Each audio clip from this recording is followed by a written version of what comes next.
If you enjoy our content and think this is important material, the best compliment you can pay is by sharing this with your friends and family. This helps us out a lot. Also, if you enjoyed today's program, please like, comment, share, and subscribe to this podcast. We would love to hear from you.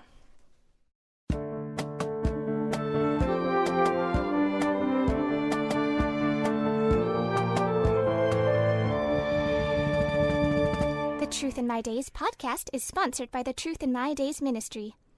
Welcome to the Truth in My Days podcast, where we defend the Word of God against the challenges of men.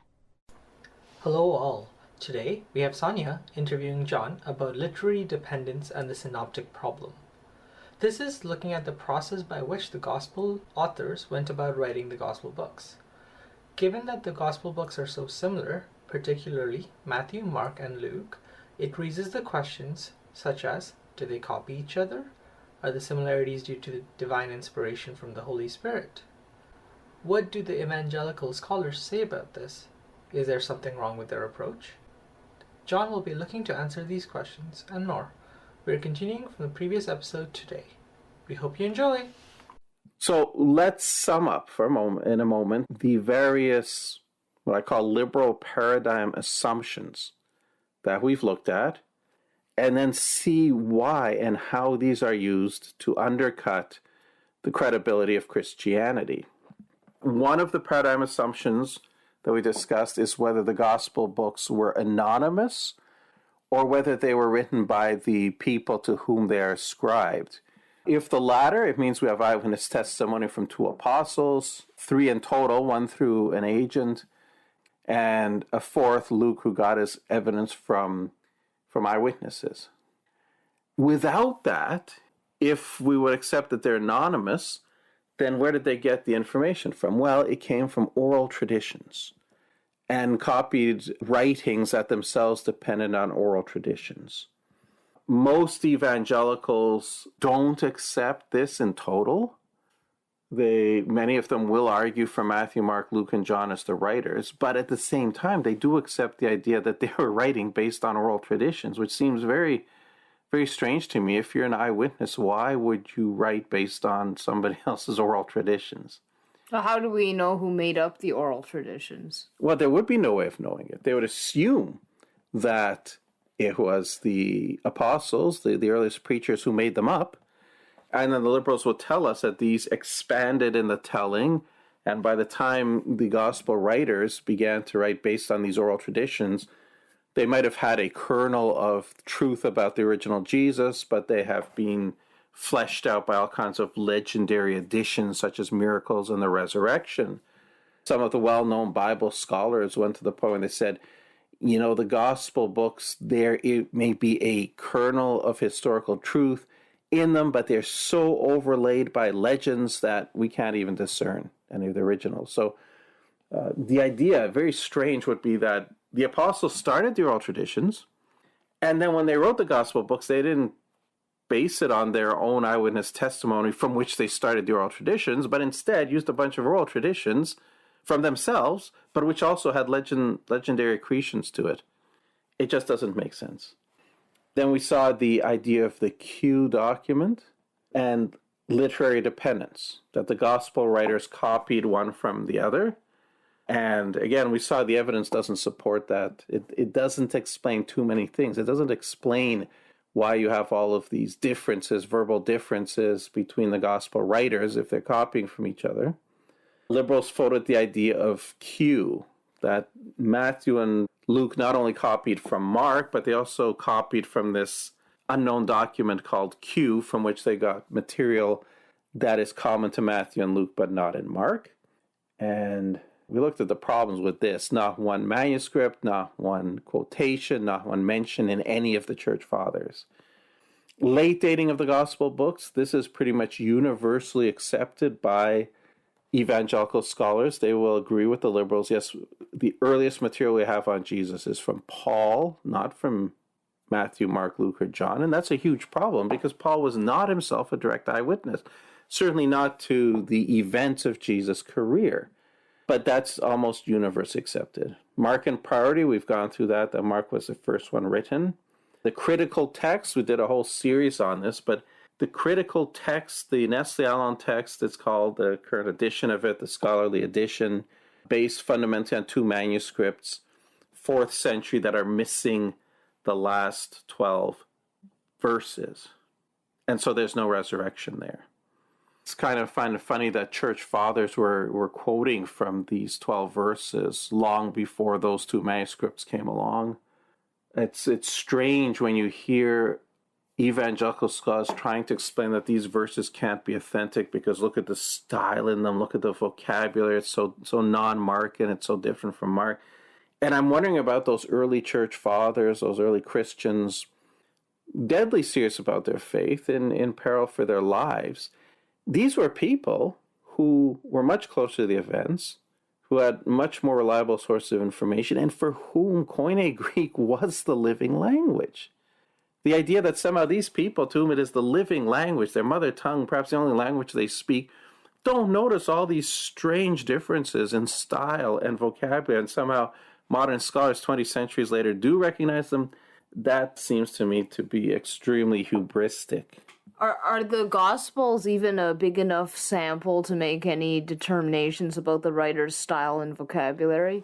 Absolutely not. Well, you could, if you take the entire Gospel book, the entire book of Matthew, the entire book of Luke, entire book of John, entire book of Mark, yes, you could probably determine stylistic elements.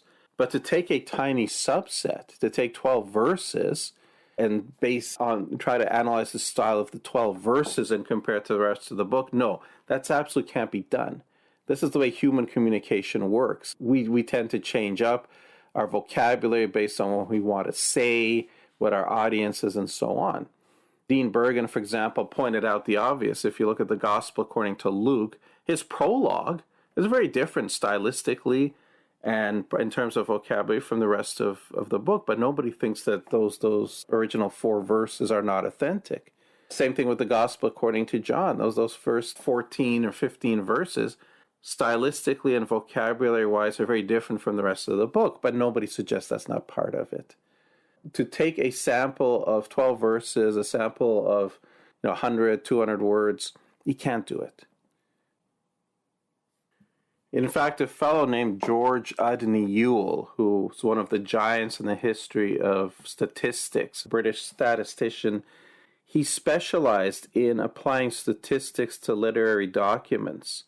And he concluded on the basis of his studies, and very well founded, that you would have to have a writing sample of at least 10,000 words before you could draw any kind of conclusions on its writing style and vocabulary that would actually be significant, just because people do tend to change up so much when they speak and when they write.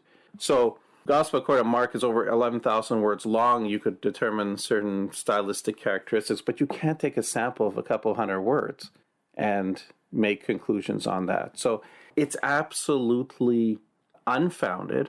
And once again, we've seen this in other areas, that really statistical analysis is necessary to do this kind of biblical study. We saw it in creation evolution. We've seen it in textual criticism. We're seeing it here. In my opinion, biblical scholars should be forced to complete courses in that and show competence in statistical analysis and then apply it to their studies if they want their results to be meaningful. Just bald assertions don't prove anything. So that's the last 12 verses of Mark. And we saw that funny phenomenon that nobody, not the most flaming liberal scholar, pushed for Markan priority until those two manuscripts with the missing last 12 verses showed up. Suddenly, they're all over themselves to say Mark was first. Now, why? How does this all work together? Think about it from this point of view. If this literary dependence model is correct, what is the earliest source we have for the life and deeds of Jesus? What would be the earliest? Q would be the earliest. It has to be earlier.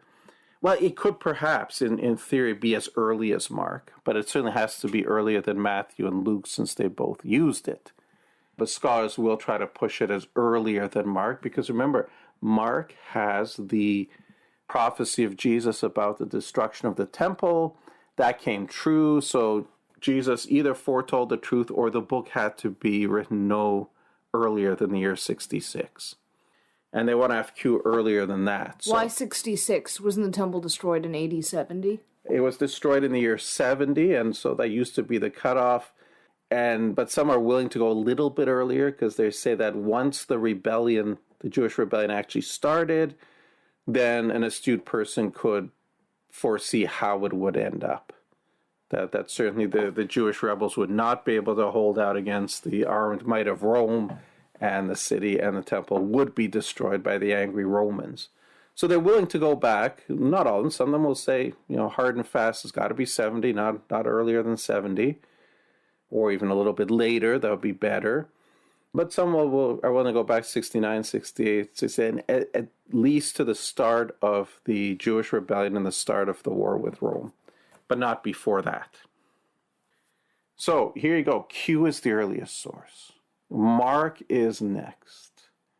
Matthew and Luke come after that. And they all come quite late. So you have Q. Nobody knows what date, but you can give any date you want. Some scholars will put it into the 40s, some into the 50s.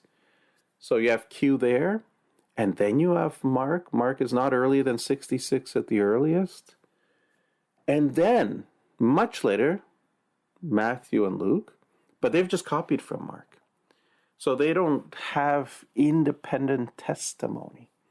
So what does Q not have?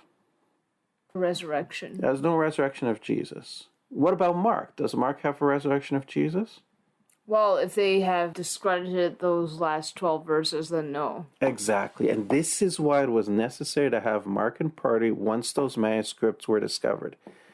If Matthew and Luke copied from Mark, only Mark's testimony counts, and hey, Mark didn't have a resurrection. It's just basically Christmas come early for liberal scholars, for skeptics, for the enemies of Christianity who want to discredit it. See how they combine these things: late dating of the Gospels, literary dependence, Mark and priority, and in 3 easy steps you get rid of the resurrection. Matthew and Luke, they don't count because they're copying Mark. Only Mark counts. Mark has no resurrection. Never mind that the last 12 verses are present in, I think, current count, 1,643 manuscripts of Mark, absent in 2, and quoted by church fathers long before those 2 manuscripts were copied. Doesn't matter. There were no last 12 verses. There was no resurrection in Mark. Matthew and Luke just copied. They don't count. And to make things better, let's add in Q there and see. Q doesn't have a resurrection either. Now, we talked about that. What do we say about that? Well, but you can't really know what's in Q, even if it has certain things that were copied by gospel writers. There's no way to say what else might have been in Q. Yes, we have no objective basis, even if there were a Q, and there isn't. But even if there were, we couldn't say what was in it because we don't have it. It doesn't matter. Liberal scholars would just blithely say Q was a sayings gospel. It had no resurrection in it. And so the earliest source for Jesus, Q, doesn't have resurrection. The next earliest source for Jesus, Mark, doesn't have a resurrection. So you can see you don't have it until the 80s when Matthew was written and Luke. And this is long after the original times, and so these are legendary accretions. Thank you, everyone, for listening today. Unfortunately, we have run out of time, but please join us for the next part tomorrow. Same time and same place. Thank you for listening to the Truth in My Days podcast with John Torse. If you like our content, please share this information with family and friends. It helps us a lot. We also would love to hear from you. You can reach us on Facebook, Instagram, and YouTube by searching Truth in My Days as one word again. Truth in My Days as one word. No spaces in between. Or reach us by email at info@truthinmydays.com. You may also visit our website for more comprehensive material and to learn more about our ministry. Our website is truthinmydays.com. Thank you.